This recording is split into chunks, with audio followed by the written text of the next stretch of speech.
associate professor in the Department of World Languages, Culture, and Anthropology, and he is also the director of core assessment. Dr. Berg holds bachelor's degrees in German and international economics from Valparaiso University, and he earned his master's and PhD in Germanic languages and literature from Washington University in St. Louis. He has taught German, second language acquisition, and TESOL at USI since 2010. His primary research focus is German and Austrian literature of the long 19th century, in addition to scholarship on language pedagogy. Bartell's most recent publication, a chapter entitled Bourgeois Vision, Stage Authenticity, and American Progress, Nature, Technology, and Mass Tourism in the works of Ernest von Hesse, Warteg, Arthur Hollitscher, and Felix Selten, will appear in 2025 in a volume with Camden House. Other current scholarship revolves around a German poetry collection published by the Harmonists. Bartell is a board member of the 19th Century Studies Association and president of the international chapter of the American Association of Teachers of German. Bartell. All right. Do you want me to use a microphone, or? You don't have to. Don't have to. Okay. Can you all hear me in the back? Okay. My voice carries pretty well. Tends to. Did you get a collector, Dr. Berg? I did not, but it's okay. Okay. It's okay. I'll just use the computer. So, the title of my talk today, The Heart Longs for Freedom, Mathilde Anneke as Suffragette and Anti-Slavery Activist. All right. So, when King Friedrich Wilhelm IV summoned the Prussian army in the spring of 1848 to suppress the revolution and disperse the revolutionaries in Berlin and elsewhere, the militaristic counter-revolution that ensued drove the mostly young, educated, liberal-minded Democratic partisans into exile. Thousands went into exile, approximately 80,000 from the region of Baden alone. Baden is in southwestern Germany. And they took with them their aspirations for an imagined community. The country of unity and justice and freedom, that country that Friedrich von Fallersleben intoned in his Song of the Germans, whose third verse is now the German national anthem. That country became, for the exiled 48ers, as they were collectively known thereafter, a romanticized, longed for, and unattainable Germany. Sort of a later painting from 1850, or circa 1850, of the revolution, and a picture here of Friedrich Wilhelm IV of Prussia at that time. So I said that it massively impacted immigration, and you can see that in the numbers coming into the United States. You see these huge waves of Germans, right? 1850 to 1859, almost 1 million come into the United States. There's another wave in the in the 1880s, and then it sort of trickles down, and of course then right around World War II we have another wave of German immigration for different reasons. So many of these 48ers became leading figures in German American and American society in general. Foremost among them was Carl Schurz, who served as a general in the Civil War on the Union side, a U.S. Senator from Missouri, and Secretary of the Interior under President Hayes from 1877 to 1881. 19th century America profited from the ingenuity and drive of these former revolutionaries. Francis Corbel, the famous winemaker, was also one of them. These also then included Mathilde Anneke, who is known for founding the Deutsche Frauenzeitung, the German women's newspaper, the first German women's newspaper, and her later writing, which then centered on abolition of slavery and women's suffrage. It's said that she founded this newspaper in Milwaukee. She lived in Milwaukee at first, but then moved to Newark, New Jersey, and it was published in New York. So where she founded it, it's up to you how you say that. Disillusioned with the failure of the revolution in Europe, these intellectuals brought youthful fervor along with their pursuit of greater democracy, human rights, and broader personal and political freedoms. While grafting themselves onto German-American society, the 48ers founded newspapers, periodicals, and social and learned societies. In particular, the newspapers and periodicals served to amplify the voices of 48ers within the German-American community. They also provided an outlet for the exchange of information and ideas, and they also contributed to the cohesiveness of the German-American community in the 19th century. To give some insight about the impact of the German language press in the United States during the 19th century, there were approximately 800 German newspapers in the 1880s. And by 1890, there were over 1,000. The German language press accounted for 80% of all non-English language publications. For nearby here, for German immigrants to Louisville in the 19th century, the Louisville Anzeiger, which ran from 1848 to 1938, somewhat rare in how long it ran, served as an important linguistic and cultural bridge. Evansville had the Tägliche Union from 1866 to 1885, and the Evansville Democrat, or the Evansville Demokrat, from 1864 to 1918. And that's more typical for these German newspapers that they end right around World War I. It, for many reasons, was unfashionable, as many of them said, to have a newspaper now published in German in the United States post-World War I. Nearly every major metropolitan area had a German language newspaper that occupied an important space for members of the German American community. St. Louis, Milwaukee, Chicago, and Cincinnati, part of this German triangle in the center of the United States, all had multiple. As Kit Belgum and others have shown, newspapers and periodicals served many purposes in the 19th century, especially for that German community. Far beyond mere dissemination of the daily news, the serialized stories published within these newspapers provided entertaining reading material to a wide readership and offered authors space in which they could discuss and influence politics, religion, economics, and more. Newspapers united their readership through common material and helped their readers look beyond the current events into an imagined space. For the German American community, the issue of the day was undoubtedly the question of slavery and its abolition, a cause which many liberal 48ers took up. And I have to note here that they didn't all land on the same side.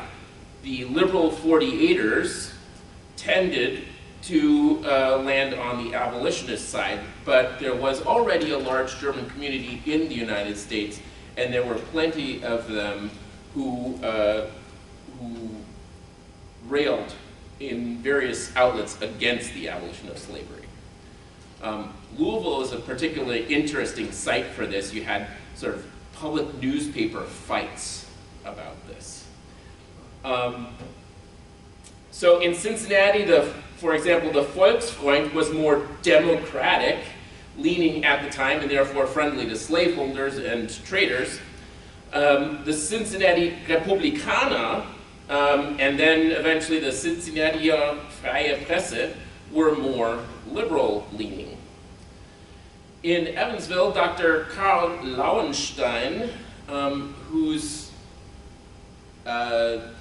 daughter-in-law was also a notable suffragette in Evansville,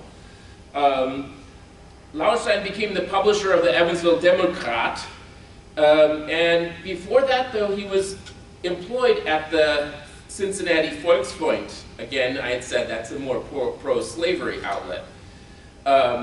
Before that, however, he had written for the Illinois Staatszeitung, one of the largest German newspapers in the country, where abolitionist perspectives were often published, including those of Mathilde Anneke. So, agitating for the causes of both women's rights and slavery abolition, Mathilde Franziska Anneke rose to become a prominent figure among these German Americans. Born in Germany, in Westphalia, in 1817, Anneke and her husband Fritz fought as revolutionaries in the 1848-1849 uprisings in Baden, in southern Germany. And Mathilde Anneke served as an unarmed Ordnanzoffizierin, an aide-de-camp is what we would call it. And you know, there's this illustration of Anneke from the time period riding, it was remarked upon that she was riding horse with wearing pants and riding like a man. She is an unusual figure in many, many regards. She's also known from this time as one of the publishers of the Neue Kölnische Zeitung, the New Cologne newspaper, which none other than Karl Marx, and this is directly from it, Karl Marx recommended it to his readers when his own newspaper was shut down by the censors in 1849.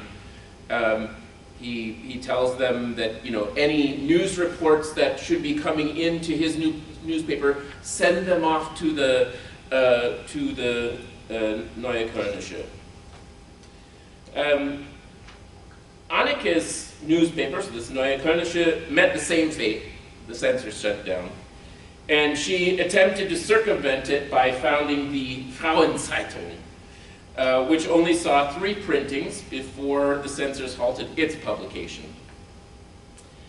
After emigrating to the United States, first through France, Anneke and her husband Fritz settled in Milwaukee, where both wrote for various newspapers, writing on issues concerning women's legal rights, that's mostly Mathilde Anneke, and their social standing, as well as the abolition of slavery, issues which intersect in her literary work as well. Anneke came into contact with Susan B. Anthony, Elizabeth Cady Stanton, and Ernestine Rose. Touring the country in 1852, she was sort of well known as a speaker and highly regarded as a speaker to various communities, all in German, of course. So she made stops in many major cities, from Cincinnati to Louisville to Philadelphia, to animate the local German community to fight for the improvement of the social standing of women in society. Can't see this very well, but this is the Constitution of the National Women's Suffrage Association, excuse me, listing all of the officers thereof, and Mathilde Anneke's name is listed right there. So she eventually became a vice president at its founding in 1869. But she also raised her voice in advocating for the abolition of slavery in her new homeland, writing as early as 1852 a piece titled Die Sklavin, ein amerikanisches Nachtstück. So the slave woman, an American evening piece. It's a shorter story. Like the stories of many German-American 48ers from the era, Mathilde Anneke's life is complex. Anneke's husband Fritz returned to Europe and volunteered in the Italian War of Independence in 1859. When Fritz Anneke, he was actually unsuccessful in his Italian pursuits. They wouldn't let him join. I haven't found out why. But he then stayed in Zurich, Switzerland for a while, where Mathilde Anneke and her close friend Mary Booth joined him. That was the last time that the Annekes would live together. With the outbreak of the Civil War, Fritz then returned to the United States to serve as an officer in the Union Army. Mathilde wrote articles and commentary about the Civil War for European newspapers, and working in part with Mary Booth, that was the most productive writing period in her life. She, during this time and after her return to Milwaukee in 1865, she also published these stories about slavery and abolition in German and German-American presses. So she was really writing for multiple audiences here, and that's important. So among them, Die Sklavenauktion, the slaves auction from 1862, Gebrochene Ketten, Broken Chains from 1864, and Uland in Texas from 1866. Another piece, Memories of Lake Michigan, less literary, but it was published in 1864 in the Elberfelder Zeitung, a newspaper that we don't really know of at all today, but at the time it was an important German newspaper. So, just as Harriet Beecher Stowe's Uncle Tom's Cabin, and hopefully for many of you that is a familiar work of literature, just as Stowe's Uncle Tom's Cabin from 1852 focused the English reading American public's anger on the immorality and injustice of slavery, Anneke's work appeals to its German-American readership's humanity and their sense of justice. Although Anneke, as one would expect, eschews Stowe's religious overtones. It's there, it's just much more subdued. While Stowe advocates for the abolition of slavery among a mostly Protestant northern white readership and simultaneously constructs or repeats harmful stereotypes of black people with its ignominious Uncle Tom figure, Anneke's Memories of Lake Michigan, for instance, bemoans the plight of indigenous people, but it also reiterates the harmful notions about them. She advocates for the better treatment of the indigenous inhabitants of her adopted homeland, but she's still a child of her time. The issues of agency and stereotyping that come up remind us that the 19th century German-American activists could not entirely escape their own epistemological roots. Other abolitionist texts from Anneke do much the same with enslaved people in them. So, just as a question, what do you associate with Uncle Tom? If someone says, oh, that's an Uncle Tom.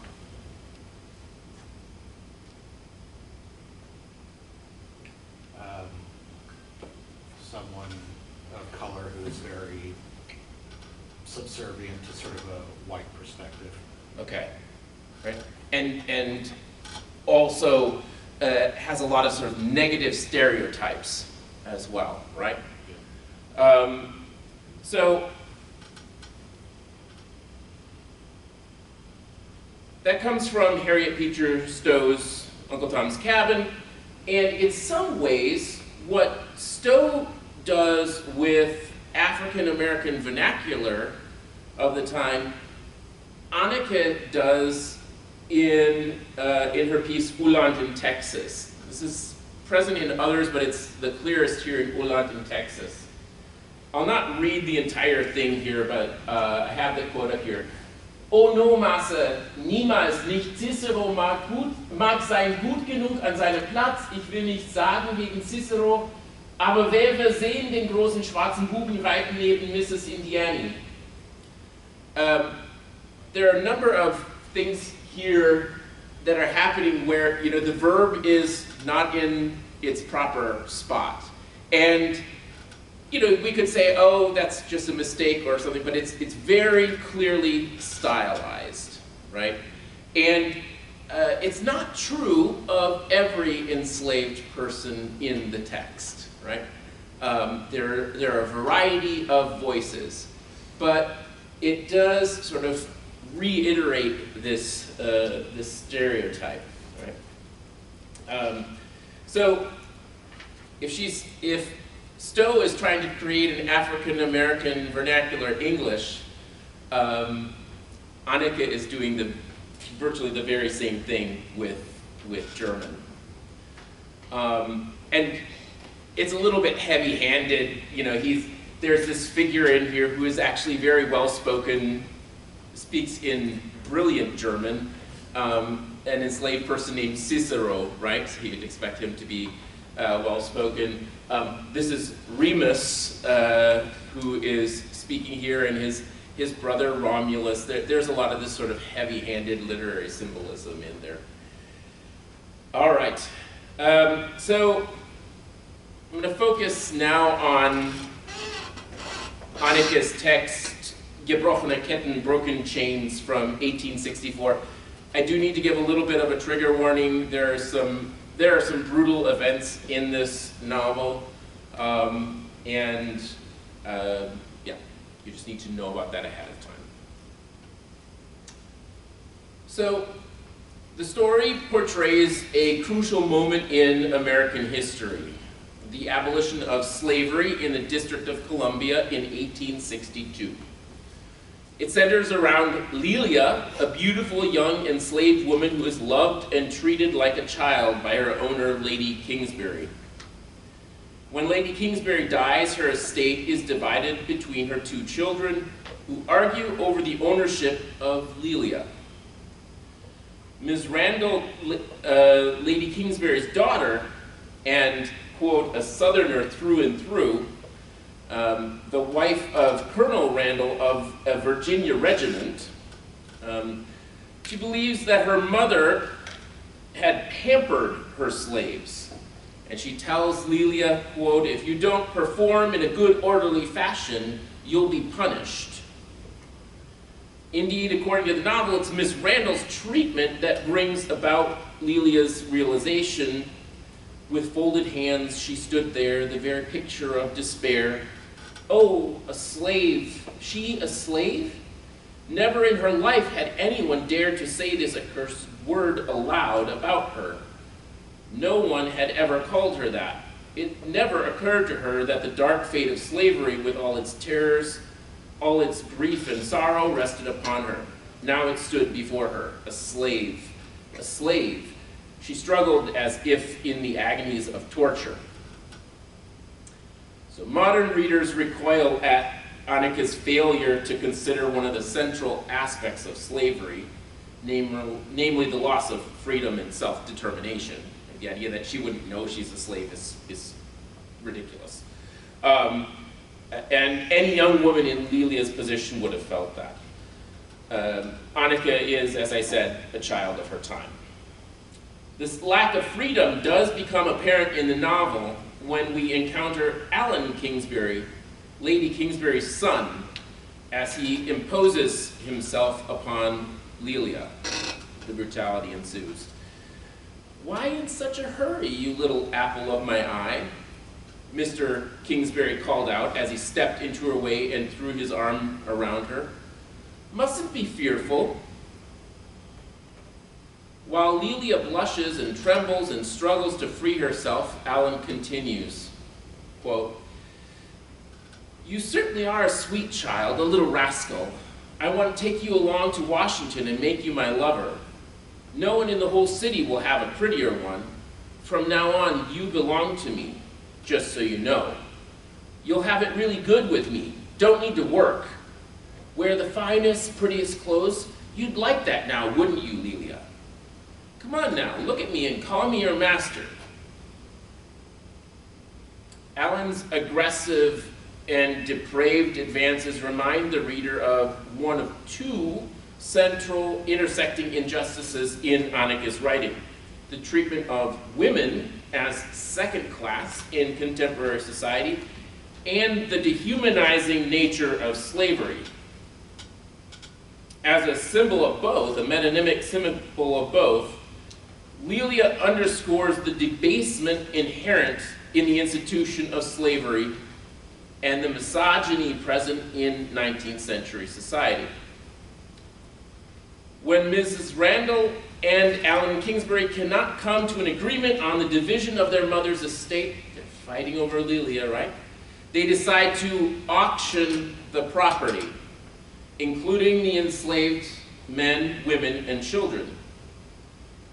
The ensuing passages rend the hearts of the reader as Lelia and the others despair at their fate. Lelia pleads, "Oh, Mrs. Randall, have mercy, have mercy. Oh, Mrs. Randall, have mercy. I beg you, on bended knee, keep me. I'll be good and hard-working, do everything in my power, willingly learn everything to make myself useful in your service. Just don't throw me out, don't sell me. Let me work, let me suffer from hunger. Beat me, but don't sell me." Just as in Anneke's earlier text, the Sklavenauktion from 1862, the specter of being auctioned, the fear of separation from all who are familiar and beloved, and the dehumanization of chattel slavery pervade every line of the story. As it reaches its climax, an important historical event shifts that narrative: Abraham Lincoln's abolition of slavery in the District of Columbia, which is the setting for the larger story, right? So a young enslaved boy comes in, John is his name, and he announces, "Hurrah, hurrah! Yell hurrah with me and and shoot off the cannons." John describes how he's just learned of this newly found freedom in a sermon by Brother Brownson. So the sermon, the sort of underlying aspects of Christianity are there, but it's not the reason for the abolitionist perspective. So Brother Brownson was a colored priest, loved and honored like a prophet, quote, colored priest, loved and honored like a prophet among the unfortunate slaves of the entire region. John relates Brother Brownson's message: "Shoot off the cannons, Ethiopia, your chains have fallen. The day of your deliverance has come. You are free, you are free." And this reference to Ethiopia was a common one at the time to refer to people of color. John then retrieves a crumpled newspaper from his pocket and holds it out for Lelia to read. It's a surprising moment. Lelia's literacy plays a crucial role in the novel then. We read, "Far better informed than one of her kind, Lelia knew quite well what the war in which the country was currently involved might mean. She had regularly stayed up to date with the situation. She had constantly thought about the possibility and fed her hopes that the end of oppression for her poor brothers would come about. She read and, her eyes shining, confirmed to those present everything John had reported." Again, going back to the earlier part where she said, I had never occurred to her that she was a slave. It doesn't even really fit with the rest of the story. So Lelia meets her oppressors and informs them with the mere dignity of her appearance, in that importance of freedom and personal dignity. She tells them that they had no more power over her. Alas, the story does not end with pure jubilation for all of the enslaved people, as emancipation comes too late for some. The reader discovers Nancy, one of the enslaved women whose fate in life seems particularly cruel, who's been sitting in the corner holding her young baby. The narrator describes, Madame Randall was alarmed. She jumped up quickly and followed the cook into the kitchen. There sat Nancy in the same unchanged position in which people saw her since yesterday, a dark marble statue. Lelia bent over her, and the child who slept deeply and quietly in the sleep of death. The poor mother observed the small corpse with icy calm. Mrs. Randall's accusations further underscore the sense of cruelty and injustice that Anneke stitches into her character. Ms. Randall calls Nancy an inhuman creature and exclaims, people will have us believe that blacks have feelings just like whites. Here's proof. However, it's Miss Randall whose wretched character serves as a symbol of the dehumanization and depravity of slavery as an institution. Lelia alerts the reader once again to this in her reply. Indeed, strong proof, because her feelings are stronger than yours and her heart more self-sacrificing. She could see it go into a gentle death more calmly and blessedly in her arms than into cursed slavery. While the newly freed enslaved people cross the historical threshold to freedom, a crossing that imparts dignity and humanity, freedom comes too late for Nancy and her child. Death is their only freedom. Nancy dies of a broken heart in the moment that she learns of the emancipation, and the narrator reveals, death also breaks chains. Freedom on this earth came to her too late.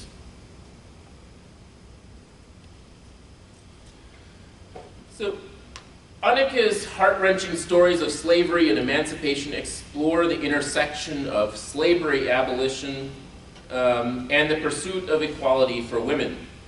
One without the other was anathema to Anneke and her contemporaries.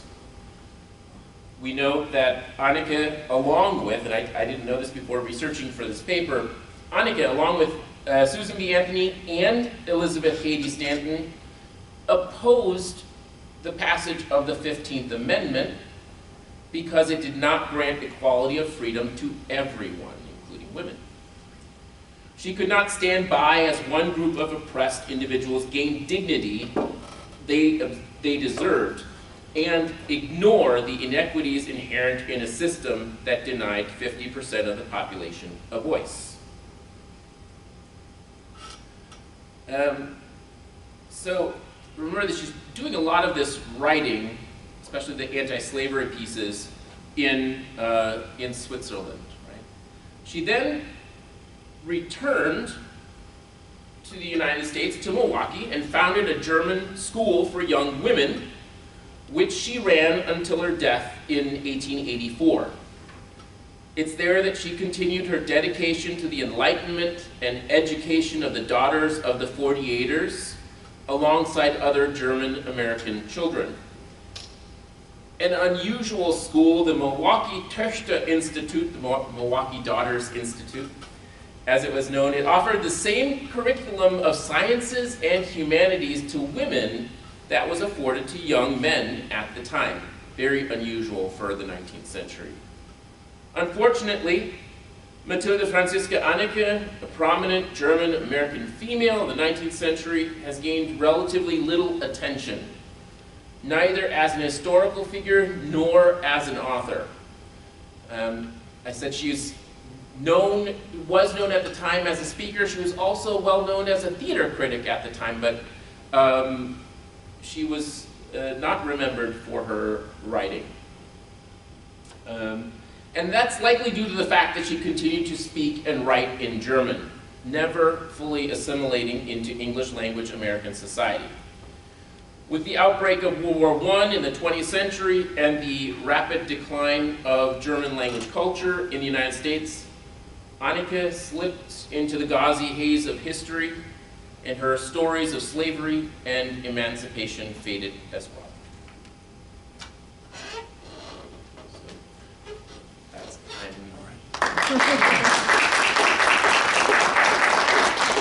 and then if you have questions, yeah. How many of her works have been translated? I assume during your time, maybe some. Actually, during her time, none of them were. Really? None. There have been, a number of them have been translated. The longer works, though, Uland in Texas,